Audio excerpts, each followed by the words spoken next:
Imagine standing at the edge of a bridge, ready to cross, but your own heart whispers, what if you fall? Now imagine trying to walk across while depending on someone else to hold your hand, when deep inside you don't even trust your own steps. This is the hidden struggle most people live with every single day. We talk about trusting friends, partners, leaders, even strangers, yet we forget the most important truth. If you don't trust yourself, you cannot truly trust anyone else. Today, I want to take you on a journey where psychology, science, and life itself reveal something shocking, something most experts don't even dare to mention. As you listen to this, I ask you to keep your mind open and your heart awake, because the secret you're about to discover has the power to reshape not only the way you see yourself, but also the way you build every single relationship in your life. Stay with me till the very end, because what you will hear today may just become the turning point you've been waiting for. The idea that self-trust is the root of all external trust may sound simple at first, but when we begin to analyze it deeply, it reveals itself as one of the most powerful principles of human behavior. Imagine a person who is constantly uncertain about their own decisions, second-guessing every action they take, doubting whether their judgment is right or wrong. Such a person carries this self-doubt into every interaction, and it naturally shapes the way they see others. Scientists in psychology explain that trust operates like a mirror. How you perceive yourself often becomes how you perceive the world around you. If you live with inner insecurity, you unconsciously project that insecurity onto others, leading you to either distrust people unnecessarily or rely on them blindly without the ability to judge wisely. This becomes even clearer when you consider how people develop trust from childhood. A child who learns to trust their own instincts, their voice, and their little accomplishments builds a strong inner foundation. They walk into life believing that their choices matter. Later, when they interact with friends, colleagues, or even strangers, this inner self-trust makes them less fearful and more capable of forming balanced, healthy relationships. On the other hand, someone who grows up doubting themselves or is constantly told that they are wrong often struggles to place genuine trust in others. Their lack of belief in themselves translates into an inability to believe in the intentions of people around them. This is what makes the principle so powerful. Before you can extend your hand to someone else with trust, you must first look into yourself. If you cannot trust your own vision, your own goals, or your own ability to decide, then how can you ever judge whether another person is trustworthy? This is why psychologists call self-trust the core seed from which external trust grows. If the seed is rotten, the tree will never bear fruit. Self-trust provides clarity.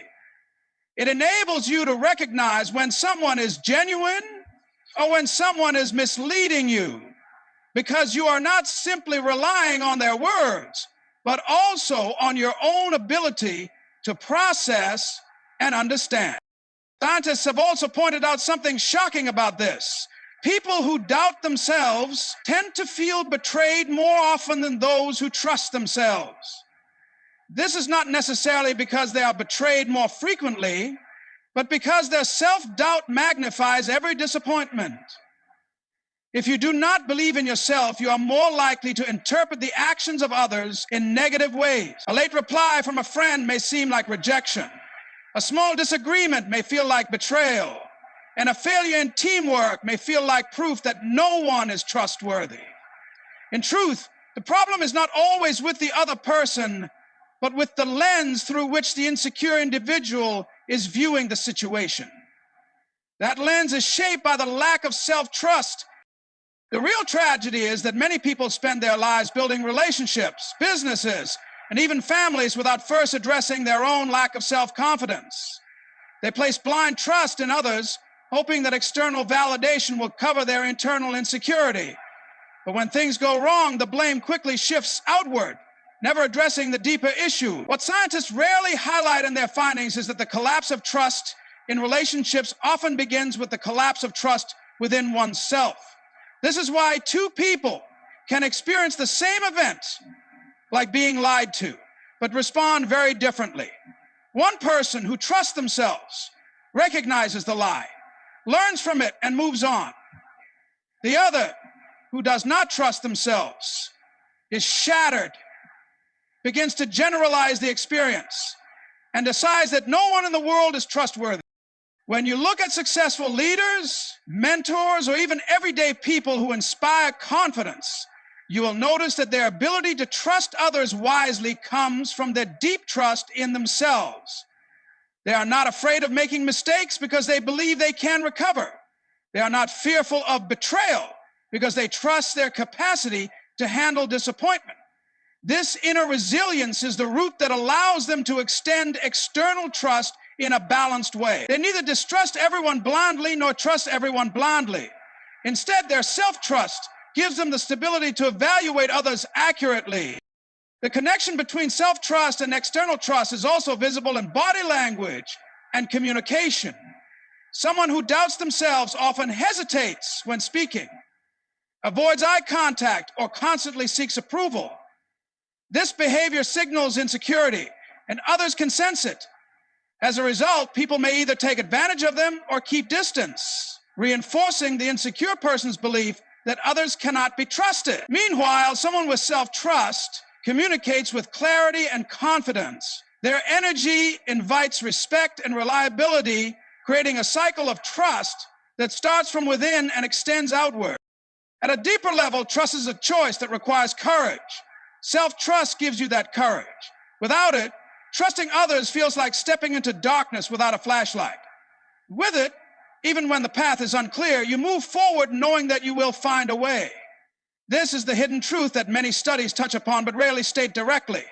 The foundation of trust in society, in relationships, and in communities begins with the individual's trust in themselves. If this foundation is missing, no amount of external assurance will be enough. If it is strong, then even in difficult times, a person can continue to believe in humanity because they believe in their own strength to navigate through challenges. Neuroscience has opened fascinating windows into how the human brain works, and one of the most surprising discoveries is the connection between self-trust and the trust we place in others. It is easy to assume that these are two separate things, that trusting ourselves is a personal matter, while trusting others is about relationships. But research shows they are actually deeply intertwined within the very wiring of our brain.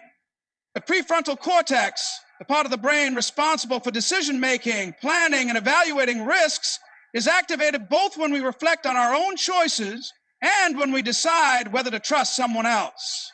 This means that the same mental pathways we use to build confidence in ourselves are also the ones we depend on when placing trust in another person. If those pathways are weakened by constant self-doubt, then our ability to trust others is inevitably compromised.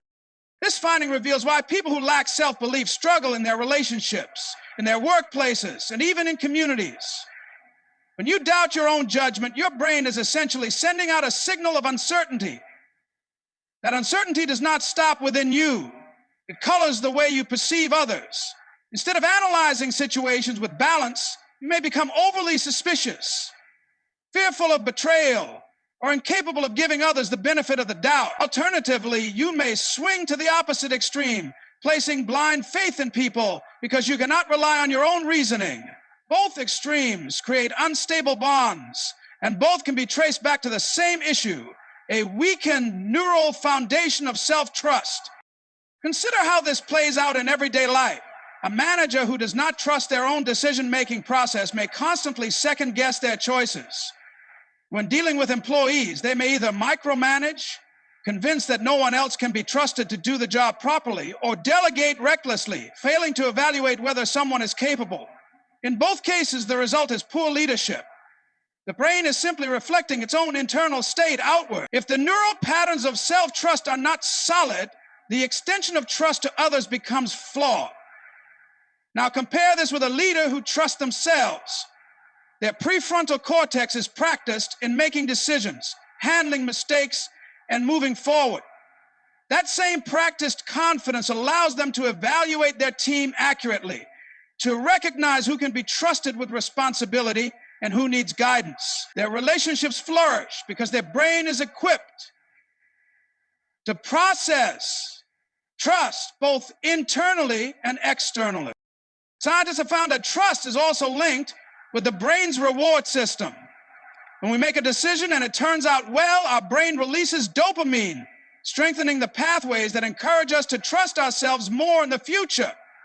But if we constantly shut down our own choices out of fear or rely entirely on others to make decisions for us, we deprive the brain of these opportunities to reinforce positive feedback loops. The shocking part is that this lack of reinforcement does not only weaken self-confidence, it also diminishes the very circuits required to trust others. Without consistent self-veneration, the brain does not develop the stability needed to interpret social cues correctly. Think about how this might affect a friendship. Someone who has built self-trust approaches a friend with openness, evaluates their behavior realistically, and builds a relationship based on balance. If the friend makes a mistake, the self-trusting person processes it rationally.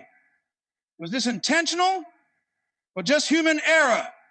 But someone with weak self-trust lacks this inner stability. Their brain, deprived of practiced pathways of confidence, may magnify the smallest mistake into a sign of betrayal.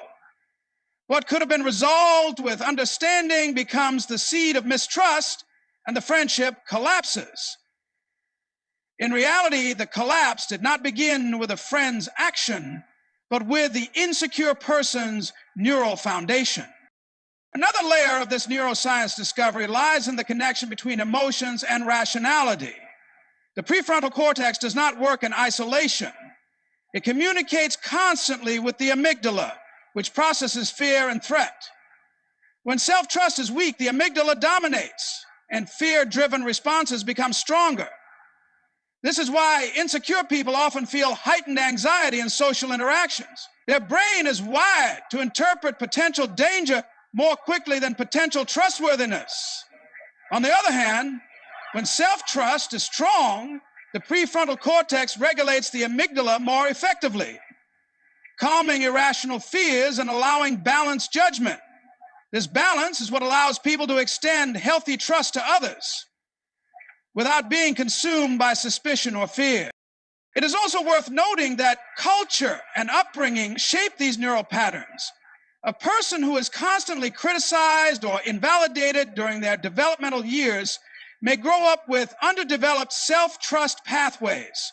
Neuroscience shows that repeated experiences form stronger neural connections, so repeated doubt leads to stronger circuits of insecurity. As adults, these individuals often struggle to form genuine trust with others, not because people are less trustworthy around them, but because their own brains are predisposed to interpret relationships through a lens of fear and hesitation.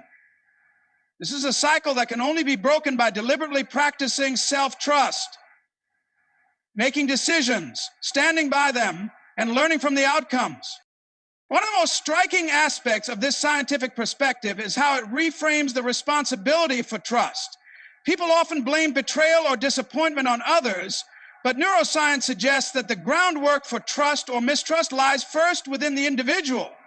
If the brain has not developed strong circuits of self-belief, no external relationship can compensate for that weakness. Trust given to others will always be shaky because the very mechanism that processes trust is unstable. This is not to say that others never betray, but rather that the ability to process and respond to betrayal in a healthy way depends on the internal strength of self-trust. The rarely mentioned truth here is that relationships are, in a very real neurological sense, extensions of our relationship with ourselves. The same brain areas light up when we choose to trust our own decision and when we choose to trust a friend, a partner, or a colleague. If we weaken one, we weaken the other. This is why learning to trust yourself is not an act of selfishness. It is an act of preparing your brain to build genuine, lasting bonds with others. Without this foundation, external trust is an illusion. But with it, trust becomes a resilient and transformative force in human connection. In conclusion, the message of this entire speech is simple yet profound. Trust is not something that begins with others. It begins within ourselves. If we do not have faith in our own judgment, our own decisions, and our own worth, then any trust we place in others will be fragile, inconsistent, and often painful. Both psychology and neuroscience reveal that the pathways of self-belief and external trust are deeply connected, almost inseparable. To build strong relationships, to lead with confidence, and to live without constant fear of betrayal, we must first strengthen the foundation of self-trust. Only then can we extend trust outward in a healthy, balanced, and meaningful way.